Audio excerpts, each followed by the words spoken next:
चलिए दोस्तों, तो हम देख लेते हैं 1853 का जो है एक टर्म देख चुके थे। अब उसमें हम देखे थे कि कंपनी जो कभी भी समाप्त हो गई थी, हो सकती है, उसका कोई लिमिट निर्धारित नहीं किया गया था समय। उसमें कोई जो है उसमें समय नहीं दिया गया था कि इतने समय तक कंपनी जो है चलेगी।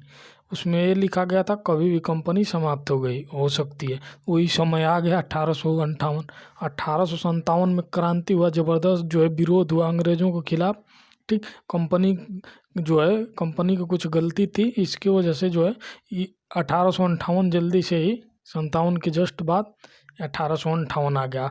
और ब्रिटिश जो है गवर्नमेंट जो थी, ब्रिटिश संसद जो थी, गवर्नमेंट वहाँ के राजा, वो भारतीयों को आश्वासन दिए कि जो कंपनी को हम पूरी तरह नष्ट कर दे रहे हैं, अब हम जो है डायरेक्ट शासन करेंगे। अब जो है अब आप लोग को काफ़ी जो है सुविधा भी हम देंगे। तो ये जो है 1858 का भारत शासन अधिनियम हम देखेंगे। इसमें हम देखेंगे क्या क्या प्रावधान था। ठीक, एक एक करके हम अच्छे से समझने की कोशिश करते हैं। तो अब जो है कंपनी का शासन यहाँ क्या पूर्ण रूप से समाप्त हो गया है। कंपनी का शासन समाप्त हो गया। ये जो है अब यहाँ पे शासन कौन करेगा? ब्रिटिश जो है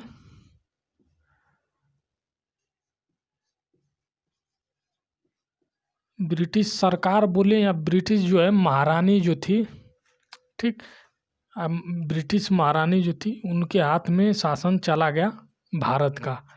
अब भारत में का शासन उनके पास चला गया। ठीक, ये जो ब्रिटिश संसद जो थी वो यहाँ पे अब वो विचार करने लगे कि ये जो भारत का भी शासन हमको देखना है और जो है ब्रिटेन का भी देखना है। तो इसके लिए कुछ नियम प्रावधान बनाएंगे तभी तो चलेगा। कंपनी तो पूरी तरह से डिस्ट्रॉय कर दिया गया। ठीक, तो अब जो है यहाँ पे संसद में ब्रिटेन की बहस होने लगा। ठीक, तो बहस होने के बाद ये निष्कर्ष निकला कि वहाँ पे बनाया एक जो है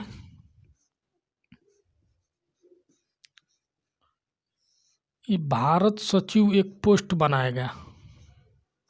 भारत सचिव का जो है पोस्ट बनाया गया ब्रिटिश संसद में। ये जो भारत सचिव होता था एक कैबिनेट का सदस्य होता था, यानी कैबिनेट मंत्री होता था। ब्रिटेन के जो संसद में कैबिनेट मंत्री के जो पोस्ट पे होता था उसको बना दिया गया भारत सचिव। ठीक, अब भारत सचिव इसको बनाया गया, प्लस जो है भारत सचिव की सहायता के लिए, इसकी जो है हेल्प के लिए भारत परिषद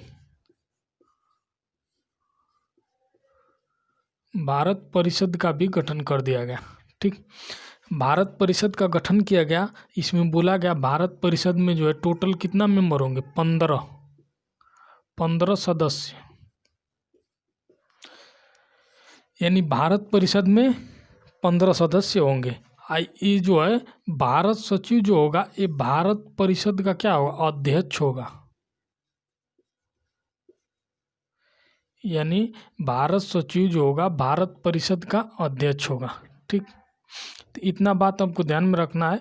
ये भारत सचिव भारत परिषद जो है ये पोस्ट बना भारत सचिव, इसकी सहायता के लिए भारत परिषद। और इसमें 15 सदस्य, ये देखिए ये 15 सदस्य भारत परिषद में जो है इसका जो है भारत परिषद का अध्यक्ष कौन होगा? भारत सचिव होगा। ये जो इसकी सहायता के लिए यही बना था भारत परिषद। ठीक, अब आगे कहानी देखते हैं। ये जो बनने का रीजन क्या था ये पोस्ट लाने का? क्योंकि जो ईस्ट इंडिया कंपनी का जो था बोर्ड ऑफ डायरेक्टर, और हम पढ़े थे बोर्ड ऑफ कंट्रोल, इस दोनों जो है संस्था को पूरी तरह से डिस्ट्रॉय कर दिया गया। यानी ना बोर्ड ऑफ कंट्रोल बचा ना बोर्ड ऑफ डायरेक्टर, इन दोनों को समाप्त कर दिया गया। तो ये भारत सचिव पोस्ट लाया गया। ठीक, उसकी सहायता के लिए भारत परिषद होगी। ठीक, और इसमें जो है टोटल 15 मेंबर। ठीक, अब भारत सचिव को जो है इसका अध्यक्ष बना दिया गया। ये सचिव नया पोस्ट बना है। ठीक, कन्फ्यूज नहीं होना। ये जो है सचिव नया पोस्ट बना और इसकी सहायता के लिए ये भारत परिषद बनी जिसमें 15 मेंबर थे। अध्यक्ष इसका कौन होगा? भारत सचिव होगा। ये जो था कैबिनेट मंत्री था, ब्रिटिश संसद में कैबिनेट मंत्री के पोस्ट पे रहता था, उसी को जो है ये सचिव पोस्ट दिया गया। ठीक, यहाँ पे हम देख लिए कि board of director board of control पूरी तरह से समाप्त हो चुका है। अब आगे देखते हैं कि और क्या क्या किया गया। जो गवर्नर जनरल होते थे, भारत के गवर्नर जनरल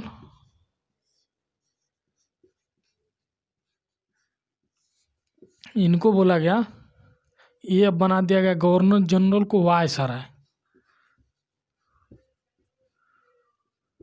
ये कुछ नहीं था, वायसराय ये नहा धो के फिर आगे दूसरा वेशभूषा बदल के, ठीक। तो ये गवर्नर जनरल जो अंतिम गवर्नर जनरल पूछे या प्रथम वायसराय, तो प्रथम वायसराय जो बने थे ये लॉर्ड कैनिंग,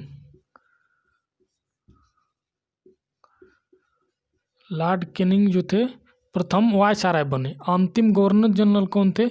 अंतिम गवर्नर जनरल भी यही थे। तो ये गवर्नर जनरल थे ही, इनको जो क्या किया गया वायसराय बनाया गया। तो ये बस जो है लॉर्ड कैनिंग ही है, यहाँ भी लॉर्ड कैनिंग, बस ये पोस्ट का नाम बदल गया, लॉर्ड कैनिंग है, ठीक। तो ये अंतिम गवर्नर जनरल और प्रथम गवर्नर जनरल दोनों सेम है, लॉर्ड कैनिंग है, ठीक। अब इसके आगे हम देखते हैं कहानी, इसमें क्या क्या चेंजिंग किया गया। तो ये भारत शासन अधिनियम 1858 में हम देखें, ये जो कंपनी पूरी तरह से समाप्त हो गई, कंपनी का शासन खत्म। ये ब्रिटिश जो है, ब्रिटिश सरकार जो है पूरा अधीन कर लिया है और शासन जो है अपने हाथ में ले लिया डायरेक्ट, ठीक। वहाँ के राजा महाराजा जो थे वहाँ के ब्रिटिश के हाथ में ले लिए। इस जो है भारत पे शासन करने के लिए, कंट्रोल करने के लिए ये भारत सचिव बनाए और भारत परिषद, ठीक, जिसमें 15 मेंबर थे। यहाँ पे गवर्नर जनरल को वायसराय बना दिया गया। जो प्रथम वायसराय जो कौन थे? Lord Canning. चलिए दोस्तों, तो 1858 के हमको अधिनियम में ये बस इतना ही पढ़ना था, इसमें ज़्यादा हमको नहीं पढ़ना है, ठीक। ये जो इम्पोर्टेंट है, जो संस्था ये बना है, भारत सचिव वाला पोस्ट जो है नया आया, कब पूछेगा एग्जाम में? तो 1858 में। भारत परिषद में कितने सदस्य थे? 15 सदस्य थे, ठीक। एक भारत परिषद वाला सिस्टम जो है 1858 में ये भारत सचिव की सहायता के लिए। गवर्नर जनरल को वायसराय कब बनाया गया? 1858 में। पहला वायसराय कौन बना? Lord Canning. अंतिम जो है भारत का गवर्नर जनरल कौन था? लॉर्ड कैनिंग, ठीक। हम देखे थे जैसे बंगाल में था सिस्टम, वही सेम है। चलिए इसके बाद हम देखेंगे 1861 का जो है भारत परिषद अधिनियम। अब जो है पूरा जो कंट्रोल हो गया ब्रिटिश सरकार का। अब जो है यहाँ पे ब्रिटिश सरकार डायरेक्ट जो है शासन कर रही है, कंपनी का नाम निशान खत्म हो चुका है, तो वो शासन करेगी। तो अब जो है भारत परिषद एक्ट आएगा, ठीक। उसी में हम देखेंगे 1919 का एक्ट, 1909 का मार्ले मिंटो सुधार, ठीक। तो उन सब चीज़ों को आगे हम देखेंगे, डिस्कस करेंगे। आज जो हम 1935 का देखेंगे भारत शासन अधिनियम, उसके बाद 1947। ये जो हमारा पूरा एक्ट कंप्लीट हो जाएगा, उसके बाद हम संविधान को डिटेल से बनाएंगे, कैसे बना, कैसा निर्माण हुआ, पूरा डिटेल में एक करके हम उसको कवर करेंगे। तो ये जो है अब जो एक्ट बचा हुआ है उसको हम कंप्लीट करेंगे, देन आगे जो है संविधान हम देखेंगे। तो चलिए दोस्तों, अब यहाँ तक हो गया कंप्लीट। मिलते हैं नेक्स्ट वीडियो में। आगे जो है हम 1861 देखेंगे। अब जो एक्ट बचा है उसको हम एक एक करके अच्छे से समझने की कोशिश करेंगे। तो चलिए दोस्तों, मिलते हैं नेक्स्ट वीडियो में।